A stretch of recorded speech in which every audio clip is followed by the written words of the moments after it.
Pengaturan atau setup sistem di program Soles Retail.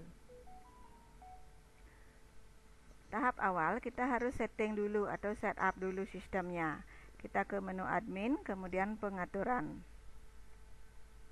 Nah, kemudian di sini ada profile. Di profilnya yang harus kita isi default untuk teksnya berapa. Kalau ada pembulatan nilai rupiahnya itu misalnya dibulatkan ke 100 gitu. Untuk warehouse-nya, untuk gudangnya, motong gudang yang di mana. Kemudian di sini ada beberapa, misalnya allow process stock below 0, apakah boleh jual atau boleh proses jika stoknya 0 atau di bawah 0. Kalau bisa dicentang, kalau nggak bisa jangan dicentang. Kemudian auto customer code, dicentang apa enggak. Use footer reportnya kalau mau diisi berarti dicentang. Barcode, jika pakai barcode untuk defaultnya berarti ini dicentang. Kemudian di setting untuk kodenya, kategorinya berapa digit, ini subkategorinya berapa digit, kemudian itemnya sendiri berapa digit. Jadi ini untuk rumusan kita buat kode yang otomatisnya. Kalau misalnya kita nggak pakai kode otomatis, ini tidak dicentang. Misalnya kita pakai kode barcode, langsung pakai barcode scanner, pakai kode barcode, berarti ini tidak dicentang. Oke, untuk ini footernya itu 2 kolom. Terus ini kolom pertama apa, misalnya diketahui oleh, yang kedua misalnya diterima, di bawah nota-notanya itu nanti ya. Ini bisa diubah-ubah settingannya.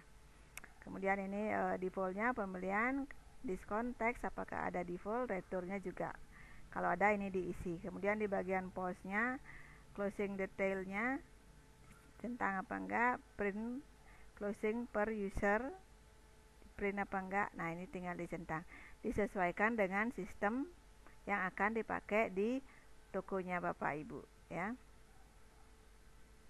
Kalau sudah tinggal di simpan. Di sini ada for security validasi ya.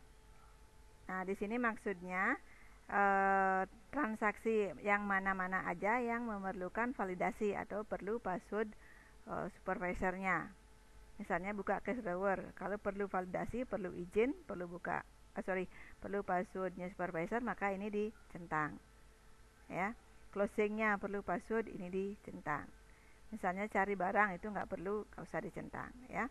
Balik lagi, ini disesuaikan dengan peraturan atau kebijakan di tokonya masing-masing. Kalau sudah tinggal disimpan. Sudah selesai, klik simpan di sini. Kemudian kita ke payment layout. Nah, di sini untuk settingannya ya, apakah PPN ditampilkan, apakah detail pelanggan ditampilkan atau tidak, kodenya tampilkan atau tidak, ini tinggal dicentang saja. Kemudian ini untuk headernya, tampilkan kode transaksi pada subheader, tampilkan atau tidak ya. Kalau sudah tinggal disimpan. Oh ya, untuk headernya ya, untuk header di sini ini bisa disetting. Misalnya di sini nama tokonya yang disetting, ini alamatnya, nomor teleponnya ya. Oke. Kalau sudah disimpan. Nah, kemudian di admin.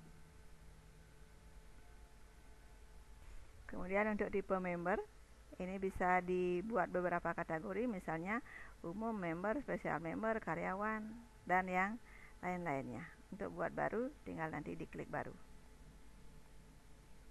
Misalnya kodenya 08, tinggal diketik misalnya keterangannya, misalnya owner ya, atau keluarganya owner.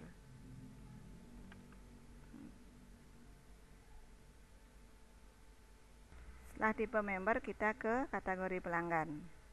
Nah, di sini kita bisa buat beberapa kategori lagi untuk membedakan, misalnya yang member dan non member. Jika ada yang lainnya bisa dibuat langsung, bisa diketik langsung di sini. Setelah itu kita ke sub kategori pelanggan. Ini klik. Nah, ini bagian dari yang tadi kan ada kategori pelanggan, sekarang sub kategorinya lagi. Misalnya untuk yang member dibedain lagi, misalnya member 1, member 2, atau nanti bisa dibuat member silver, gold, platinum, atau VIP, VVIP seperti itu. Bisa dibuat, langsung diketik di sini, kemudian nanti disimpan.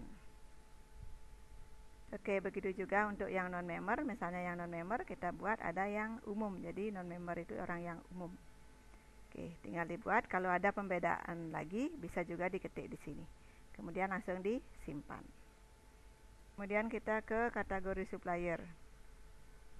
Kategori supplier ini bisa kita bedakan. Misalnya ada yang supplier yang import, supplier yang lokal, atau yang daerah, luar daerah.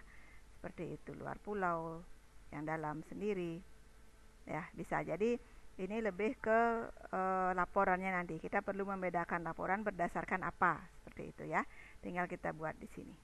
Kemudian disimpan. Nah, itu ke subkategori supplier. Sama, tadi kita buat kategori lokal sama import, kemudian lokalnya kita buat lagi subkategorinya. Ya, misalnya ada yang dapat termin atau lokal ini misalnya yang dalam kota, kemudian ada lagi yang luar pulau, ya disesuaikan dengan laporan yang diinginkan, dibedakan berdasarkan apa. Kemudian yang import ini misalnya dari yang kita import dari Cina gitu misalnya ya. Kemudian ada lagi dari mana lagi, kita lagi import, kita import dari Taiwan misalnya. Kita perlu tahu berapa sih yang kita import dari Cina, dari Taiwan. Berarti berdasarkan itu kita buat subkategorinya. Oke, sekarang kita ke daftar negara. Daftar negara ini jika memang kita barang-barang kita bukan hanya dari Indonesia gitu, maka di sini akan dibuat negara-negara mana aja yang kita. Oke, setelah semua negara yang kita ajak kerjasama didaftarkan, kita tinggal keluar dari sini. Kalau misalnya kita cuma di Indonesia aja, ya nggak usah, tinggal satu aja ada Indonesia. Kemudian kita ke tipe pembayaran. Nah, di sini kita input semua tipe pembayaran yang kita terima. Pastinya default pertama adalah cash, misalnya ada debit BCA, Mastercard, Visa, other, voucher, officer check, misalnya nanti ada OVO, misalnya kita terima, dimasukkan semua di sini. Oke. Misalnya kita isi kodenya 08, kemudian di sini adalah OVO ya. Ambil detail. Kalau ada kena merchant fee kita isi, kalau enggak enggak usah, tinggal disimpan. Kemudian kita ke gudang. Nah, gudang di sini misalnya kita punya lebih dari satu gudang, ada gudang retail, ada gudang khusus sayur, ada gudang utama, seperti itu. Jadi berapa kita punya gudang, semua daftarkan di sini. Caranya tinggal di sini klik new, kemudian kita isi nama gudangnya. Ini yang harus diisi ya. Kalau yang di bawahnya ini opsional, tambahan saja. Setelah gudang kita isi unit barang. Unit barang ini satuannya. Ada pieces, box, botol, gram, kilo, lusin, yang lain-lainnya ya. Semua diinput di sini, tinggal diketik di sini. Misalnya ada yang per lembar. Ketik lembar, tinggal kita simpan. Oke. Kemudian ada ubah unit dasar. Ini kalau misalnya kita merubah satuan terkecilnya. Misalnya yang ini, ya ini kan satuan dasarnya, satuan unitnya, unit terkecilnya, unit dasarnya ini pieces. Kalau kita mau rubah, pilih di sini. Ya, kalau sudah tinggal disimpan. Kemudian kita ke kategori barang. Nah, kategori barang ini jadi nanti untuk barang-barang yang kita jual itu dibagi dalam beberapa kategori ya, kategori secara globalnya dulu. Diinput di sini. Misalnya food, beverage, non-tech. Ya, disesuaikan dengan barang-barang yang ada. Tinggal input di sini. Misalnya kita kelompoknya peralatan dapur itu misalnya ya, kodenya 04 ya, kayak gitu. Kalau ada yang mau dirubah misalnya ini misalnya kelompoknya kita juga jual bahan kue, tinggal simpan. Nah seperti itu ya. Kemudian kita ke subkategori barang. Subkategori barang misalnya kayak tadi ada food, di sini ada snack, ada bahan pokok. Kemudian kita beverage-nya ada coffee, ada soft drink, atau misalnya kita kelompoknya peralatan dapur. Ini yang kategorinya bahannya dari plastik, mau dibedakan gitu misalnya. Subkategorinya plastik. Kodenya misalnya 10. Ya. Kemudian barang peralatan dapur yang dari kayu 11 ya kodenya. Nah, begitu seterusnya. Input semua sampai datanya semua masuk. Kemudian kita ke kategori transaksi item. Nah, di sini untuk membedakan transaksi-transaksi itu, jika misalnya kita atau di toko kita mau dibedakan, misalnya penjualan yang masuk data center atau enggak, atau misalnya penjualan cash, penjualan yang termin seperti itu bisa. Penjualan yang ke user langsung atau ke toko-toko itu bisa. Jadi disesuaikan dengan pembeda yang kita mau munculkan di laporan. Contoh ini misalnya yang kategori cash semua.